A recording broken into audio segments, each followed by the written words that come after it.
Bonsoir à tous et bienvenue dans votre journal et merci à vous de nous accueillir chez vous ce soir.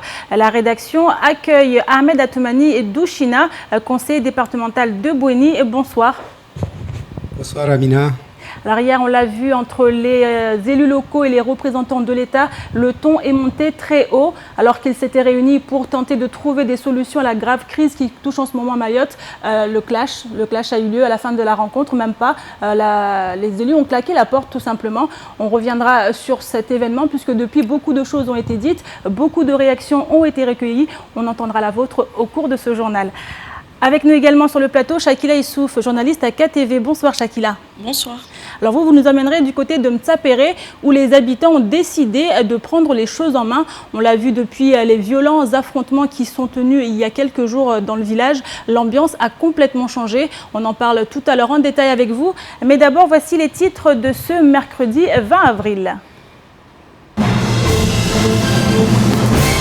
Au lendemain du clash entre élus du département et représentants de l'État, les réactions sont nombreuses sur le département. Même si quoi qu'en pense chacun, cette fronde semble marquer une rupture avec le respect inconditionnel qu'ont toujours porté les élus départementaux aux représentants de l'État. Explication. Après les émeutes qui ont terriblement marqué les habitants de Cavani-Mtsapéré, les réunions s'enchaînent pour trouver des solutions. Depuis quelques jours, la population s'organise afin de lutter contre la délinquance et a notamment créé un comité de quartier. Reportage. L'association Hip Hop Evolution s'apprête à organiser la nouvelle édition de la Battle of the Year. Déjà reconnu comme l'un des événements sportifs les plus importants à Mayotte, le show devrait encore prendre une nouvelle dimension cette année. Rencontre avec des danseurs qui visent toujours plus haut. Et nous vous le disions dans notre édition d'hier, les élus du département, les maires ainsi que les parlementaires avaient rendez-vous avec le préfet et ce après le grand rassemblement citoyen à la place de la République. Mais la réunion a tourné court suite à des propos tenus par le préfet et le procureur de la République. Des propos très mal accueillis par les élus qui ont tout simplement claqué la porte. Un incident qui vient creuser encore un peu plus le fossé entre les représentants du peuple et l'État. Un sujet signé Pierre Bellucci et Leslie Limné. Hier, la seconde réunion d'urgence a viré au fiasco. Les échanges ont tourné court et les élus du département, à l'exception du président Souabahadine Ibrahim Ramadani, ont claqué la porte.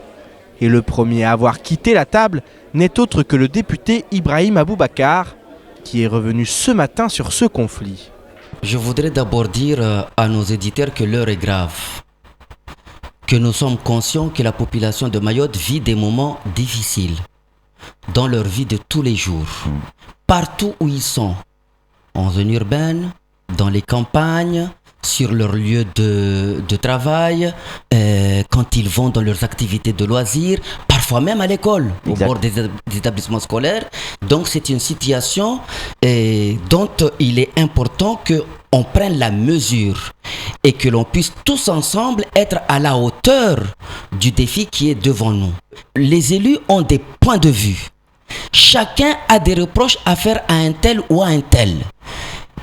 Au moment où on demande aux élus de ne pas se cantonner dans le déclaratif, dans les reproches systématiques à l'État, c'est un peu difficile d'entendre les mêmes qui demandent cette main tendue avoir eux-mêmes aussitôt après le même comportement vis-à-vis des élus.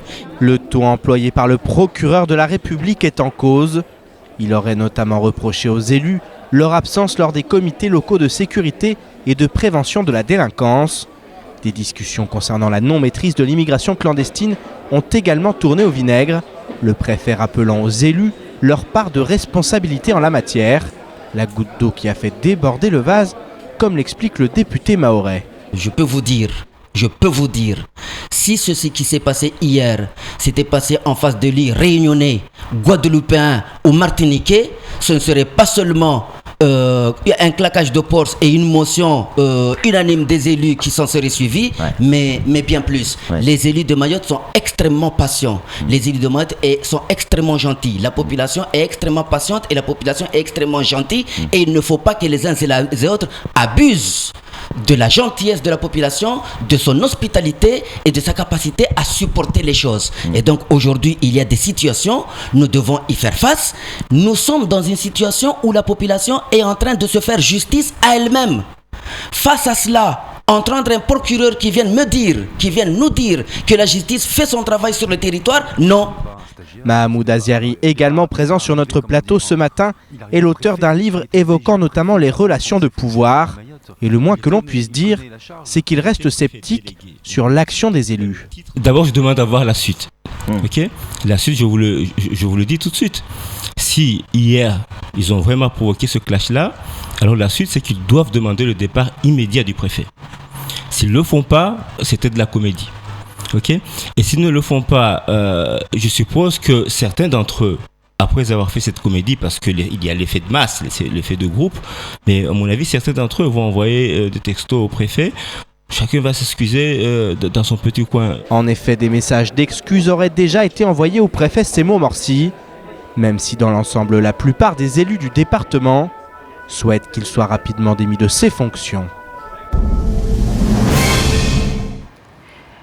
Et suite à ce conflit entre les élus et les représentants de l'État, les réactions ont été nombreuses. En effet, alors que tout le monde s'accorde à dire que seule l'unité pourra faire avancer Mayotte, cette discorde interroge. Ce matin, le sujet était source de tous les débats, car si certains comprennent ce ras-le-bol des élus face au mépris de l'État, d'autres ont du mal à comprendre cette attitude. Un sujet signé Shakila Issouf et Leslie Vimné. Les réactions ont été nombreuses ce matin concernant le clash d'hier et pour bon nombre, la situation est trop grave pour que les élus quittent la table des discussions, notamment car la population risque d'être la première à trinquer suite à ce conflit. Je trouve ça très dommage quand même, ils auraient dû quand même rester et essayer de trouver une entente, penser à la population avant de penser à eux. Ils s'en foutent, eux c'est juste pour remplir les poches, leur fonction. Et le reste, pour avoir des belles voitures, avoir des belles... voilà, maintenant ils s'en foutent des morts. Ils s'en foutent de la population, le reste c'est lamentable de ce que je dis, mais bon, ça c'est révoltant. Kalte Wahima wasundaza wasuliziwa kweli Wahima wasundaza wasuliziwa ile mtu angalia haki berma namna yote sokao tengwe mkaihadia tengwe namna yote sokao mwaivira ya Sizungu mwaivira ya Sharabu tuambiwa tengwe ile mkajuyala vale balibupiwa maisha yao ya ubona na ufawa mweyala tuvira mengine yao bali kuishi. Pour d'autres, l'insécurité est directement liée à l'immigration clandestine et les problèmes de Mayotte seraient en partie réglés si elles pouvaient être maîtrisées, un sujet qui a été source de conflit lors de la réunion d'urgence.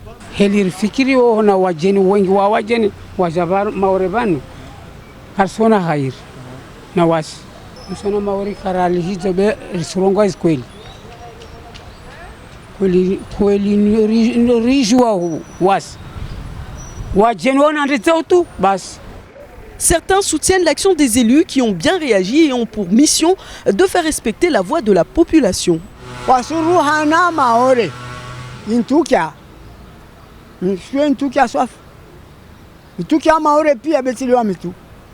On peut se sentir insulté, je ne suis pas maoré mais je suis quand même habitant de Mamoudzou, donc moi aussi je crois qu'il faut absolument que tout le monde discute, on ne trouvera pas une solution seule et surtout en se renvoyant la faute à tout le monde. Il faut que maintenant les gens discutent. Ouais, ils insultent tous les Maorais parce qu'ils n'avaient même pas écouté en fait ce qu'ils ont à dire. On fait la grève, ils s'en foutent, on fait tout, ils s'en foutent. Ils ne veulent rien savoir, je pense comme ça, qu'ils ne veulent rien savoir de Maorais en fait. Les élus, ils ont bien fait de partir. Qualifié d'historique, le clash d'hier marque quoi qu'il en soit un tournant. Jamais auparavant les élus mahorais avaient osé défier l'État. Quelles en seront les conséquences? Pour l'heure, il est difficile d'en juger. Alors, on vient de parler de cette réunion à Ahmed Atoumani Douchina. On l'a vu, de nombreux élus étaient invités. On a vu des maires, des parlementaires, également des conseillers départementaux. Est-ce que vous étiez à cette réunion? Non, je n'y étais pas pour la simple et bonne raison que je n'ai pas été invité. Je ne savais pas qu'il y avait cette réunion cet après-midi, puisque quand on est au courant des événements, on essaie toujours d'y être. Hier, par exemple, j'étais au courant de la journée de la marche qui était prévue. J'y étais, on peut me voir dans toutes les presses qui ont montré l'événement. Mais je suis au regret de dire que je n'ai pas été invité. Donc, je n'ai tous pas les élus su. locaux n'ont pas été invités. Je ne sais pas si c'était réservé à un certain nombre d'élus, mais normalement, quand il y a des réunions au conseil départemental, nous avons soit des textos qui nous invitent, soit des mails. Libre à nous, à chacun, selon ses disponibilités, de venir ou pas. Mais pour cette réunion, je peux vous confirmer, je n'ai pas été invité. Alors, vous n'avez pas été invité, mais vous avez vu, vous avez entendu ce qui s'est passé lors de cette réunion. Absolument. Quelle est votre position? Comment accueillez-vous la réaction des élus locaux face au préfet, face au procureur de la République? Je dirais que cela devait arriver, ce clash devait arriver, parce que, et je souligne que je suis tout à fait solidaire de l'ensemble des élus qui étaient présents et qui ont eu cette attitude. Pourquoi? Moi, je dis que la position sociale de chacun d'entre nous, le titre que nous pouvons porter à un moment donné de notre vie ne nous permet pas tout.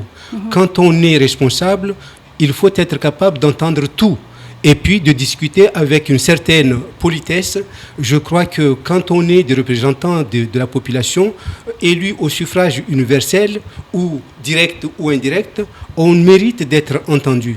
Je crois que l'attitude que j'ai entendue dénoncée par ceux qui étaient présents et puis surtout par Mme Anchia Bamana hier dans la presse que j'ai suivie, je crois que l'attitude des représentants de l'État méritait bien cette réaction assez vigoureuse. Pour vous, c'est une défiance qui est justifiée? Elle est justifiée. Ceci étant, moi, j'ai toujours eu l'occasion de le dire que maintenant, les Mahorais doivent s'unir pour parler à l'État. On ne doit plus jouer ce jeu partisan parce qu'on est d'un tel parti quand il y a un gouvernement qui est en place, qui est un gouvernement de nos amis, entre guillemets, qu'on fasse vraiment le petit toutou, qu'on accepte, qu'on rit. On ne réagit pas par l'affect quand on est responsable. Il faut être prudent, avoir des amis au niveau du gouvernement, oui, mais revendiquer les droits de la population qui nous a élus, c'est un devoir qu'il ne faut pas troquer avec le sourire et l'amabilité affichée d'un responsable politique, quel qu'il soit. Et donc, je crois que le sujet qui a fâché, c'était celui de l'immigration clandestine. Je peux témoigner moi-même qu'effectivement, avec le préfet, il est difficile de parler de ce sujet. Moi-même, j'ai fait l'expérience à Kanikeli, quand le nouveau préfet, le préfet que nous avons en ce moment, a fait le tour de l'île. Quel aspect de l'immigration clandestine il est difficile d'aborder avec lui? Oui, dès qu'on en parle, de toute façon, il se fâche. Vous me laissez terminer cette anecdote. Le maire de Kanikeli a organisé une visite de la commune. Ensuite, cette visite devait se terminer par un discours, des discours du maire, du conseiller départemental et du préfet. Et moi, quand la parole m'avait été donnée, j'ai parlé un peu de la commune, de ses atouts, de ses faiblesses et du problème qui est vraiment vécu très mal par la population de Mayotte et surtout de la population de la commune.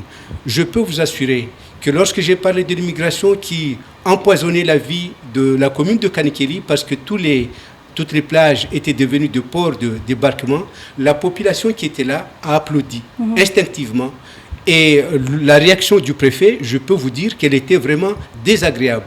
Parce qu'il a reproché, il m'a dit, oui, il a constaté que les gens avaient applaudi, que c'était démagogique, que c'était politique, tout ça, c'était clientéliste, et qu'il ne supportait pas qu'on parle de ce problème d'immigration. Alors que c'est la réalité, ça ne relève pas de la compétence des élus locaux, les missions sont réparties par les textes. Donc, on sait très bien que les frontières, la sécurité de la population relève de la compétence régalienne de l'État, donc du représentant de l'État ici. Qu'est-ce qu'il me dit? Oui, vous savez, si je vous disais le nombre de BIP qu'on recense chaque jour venant de Mayotte vers Anjouan, ça vous laisserait réfléchir. Les BIP, je ne pouvais pas lui réfléchir, lui répondre ce jour-là, à ce moment-là, parce que le protocole et la courtoisie ne le permettaient pas. Mais les BIP, j'avais bien envie de lui dire, ça ne signifiait rien, parce que les BIP qui partaient de Mayotte au niveau téléphonique, c'était aussi des gens qui les ont laissés entrer à Mayotte. Donc pour vous, depuis, l'État fait la sourde oreille et... Elle fait la sourde oreille et elle s'énerve.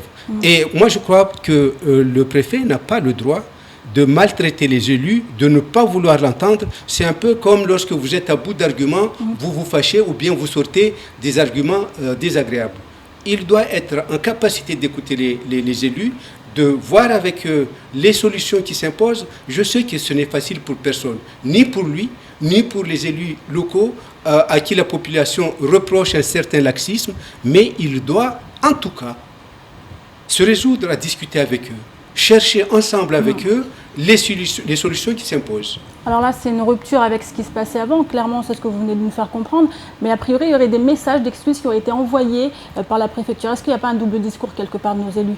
Je ne sais pas, depuis, je n'ai pas eu ce message d'excuses, mais en tout cas, ça me laisse rebondir sur le fait qu'il était normal, loisible, que les élus réagissent pour montrer qu'ils ne sont pas des petits-enfants à qui on empêche de parler de certains sujets, et que maintenant, le clash ayant eu lieu, il me semble nécessaire que la paix revienne et que la raison prenne le dessus de tout ça et qu'on se remette à discuter, chacun maintenant sachant ce que vaut l'autre en face.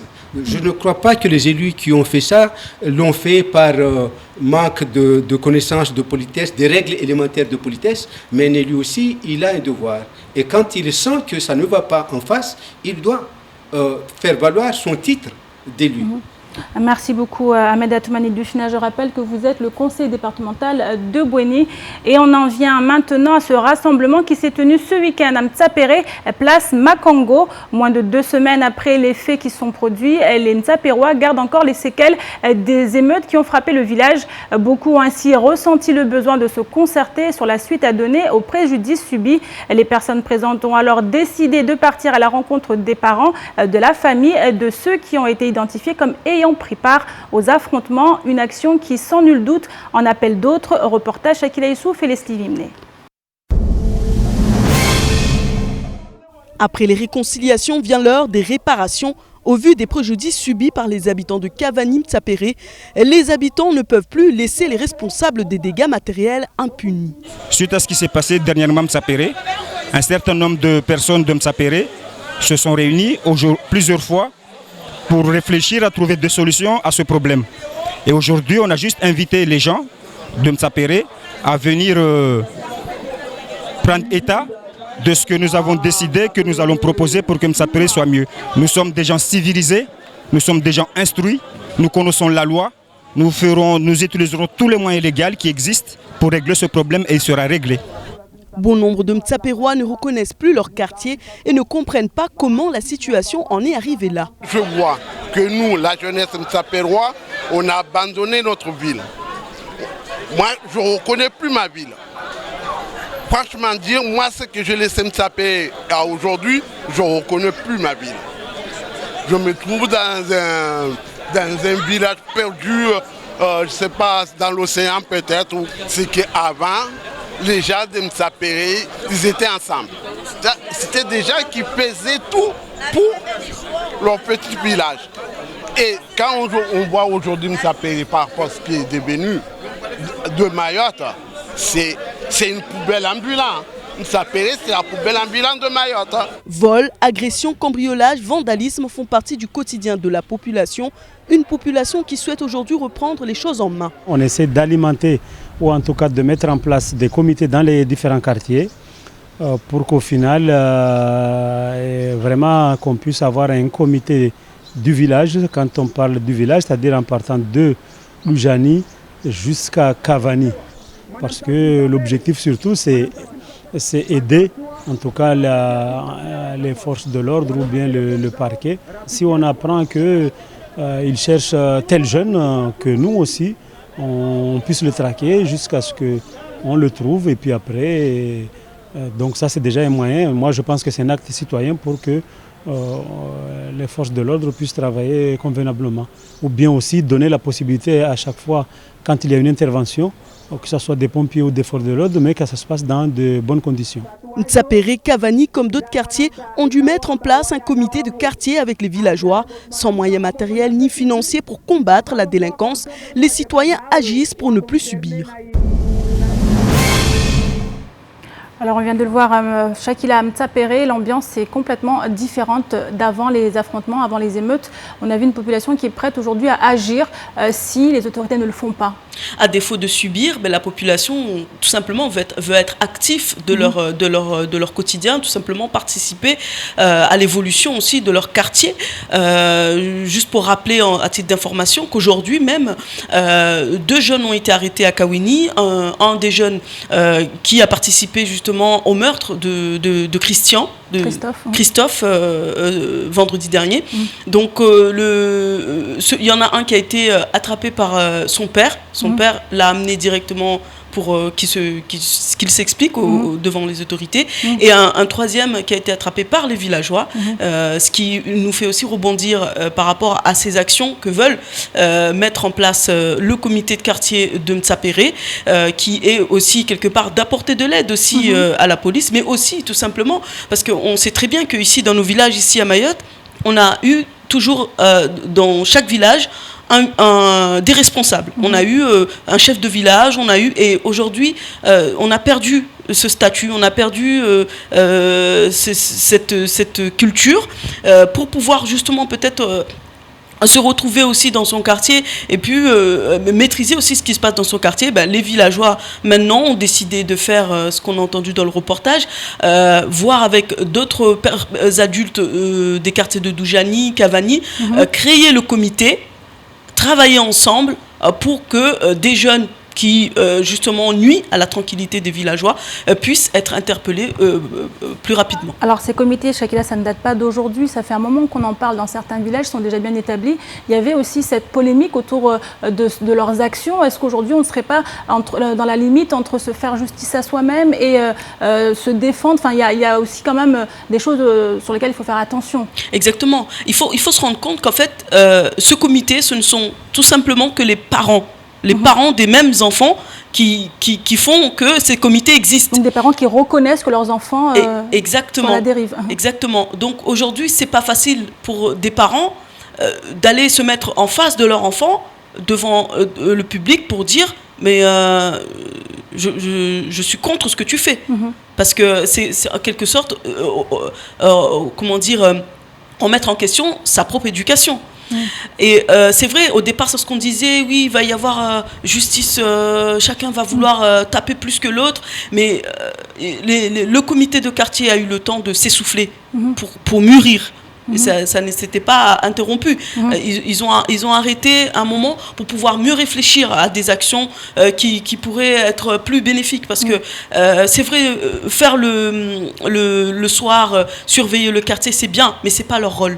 C'est le rôle de la police. Ils n'ont pas le matériel pour pouvoir faire ce genre de surveillance. Alors admettons, Chakila, qu'une fois que ces jeunes ont été attrapés par la population, qui ont été remis à la police, aux autorités.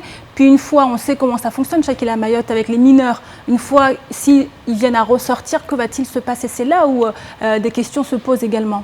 Oui, c'est pour ça que tout à l'heure, Tostao insistait sur le fait qu'ils vont travailler avec la police. C'est-à-dire, non seulement eux, ils ne vont pas faire le travail de la police, mais ils veulent au moins être acteurs, tout simplement, de ce qui se passe dans leur quartier.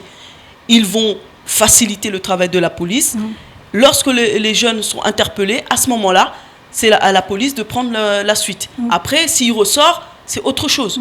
Les parents, et là, à ce moment-là, on pourra peut-être revoir le côté où les enfants étaient élevés avec tout le village, avec ce comité de quartier qui est composé de Doujani, de Cavani, de Ntsapéré. Les parents pourront se réunir pour pouvoir décider de ce qu'il en est de cet enfant. Merci beaucoup Chakila pour toutes ces précisions et bien évidemment on suivra la situation de très près du côté de Ntsapéré.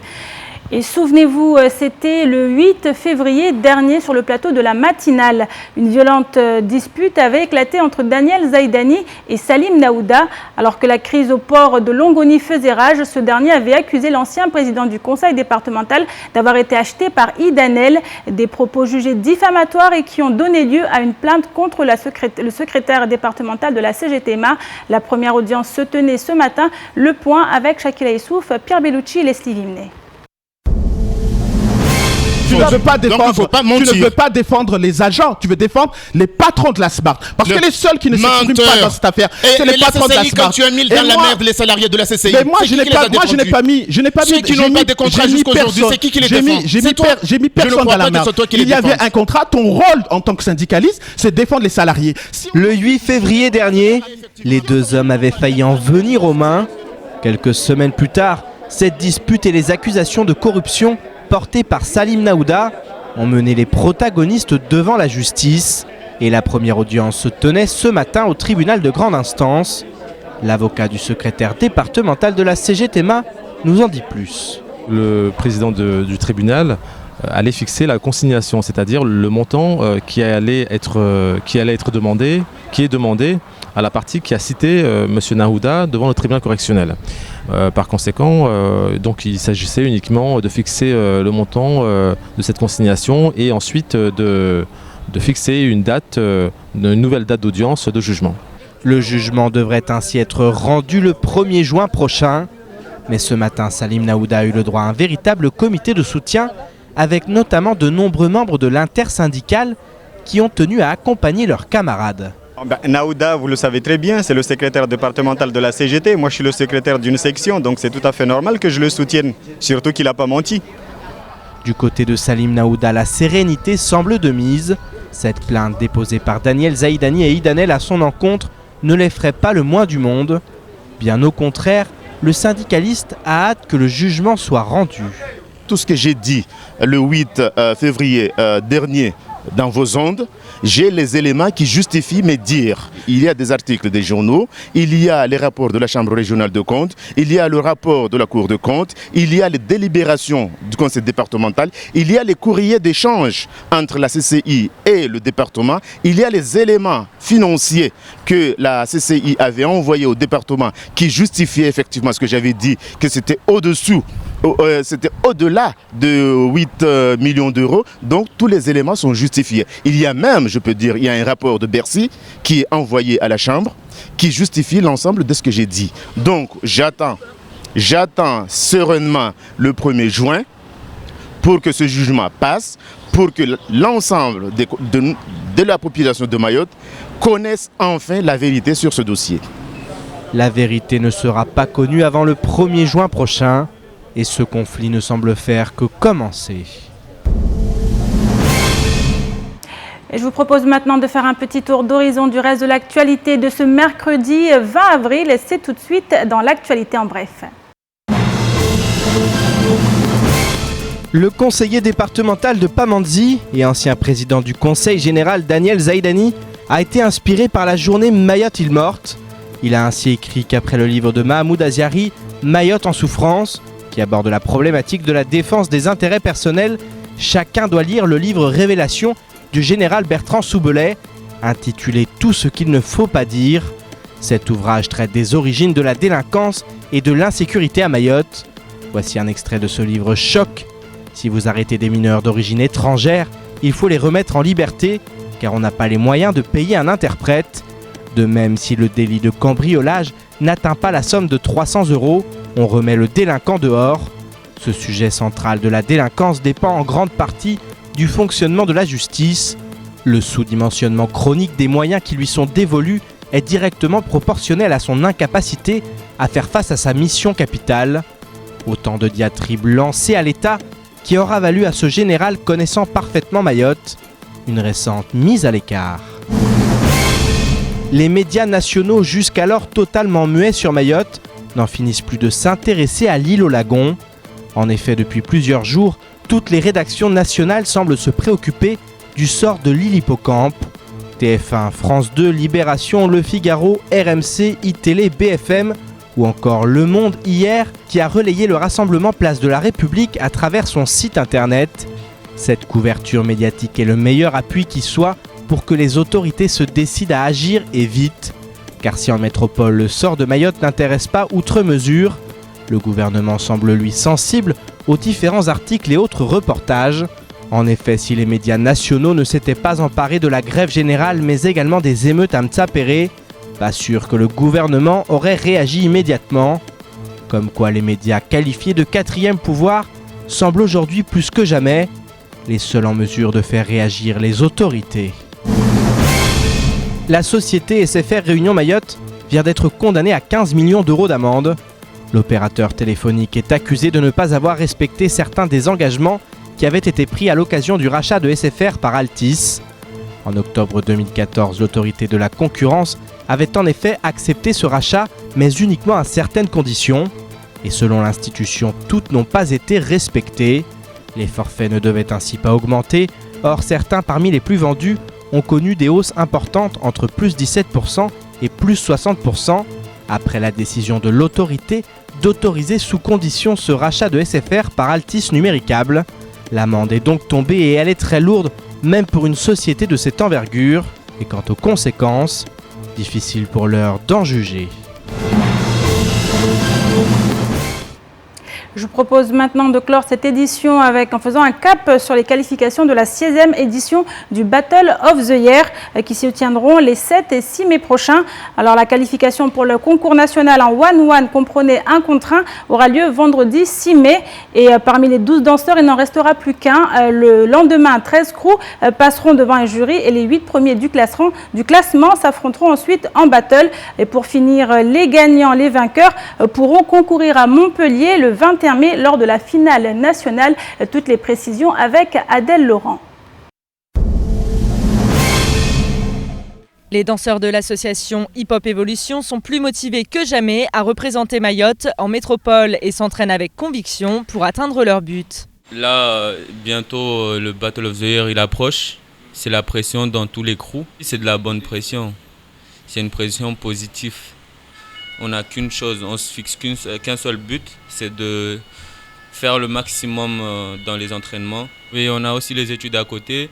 Il y a qui préparent leur bac, il y a qui sont en formation. AC, un des danseurs de Lil Styles qui a gagné en 2015 le prix du meilleur show de France de la Battle of the Year, nous explique qu'être danseur, c'est aussi un perpétuel dépassement de soi. Le niveau augmente, il y a des battles de plus en plus. Les danseurs, voilà, ils sont dedans à fond, ils s'entraînent tous les soirs. Donc l'engouement est là et je pense que cette année, on aura de très beaux surprises. Comme la danse hip-hop, c'est vraiment une danse acrobatique, mais aussi artistique dans la manière d'amener les mouvements difficiles. Donc ça reste vraiment un challenge de ouf quoi, pour y arriver.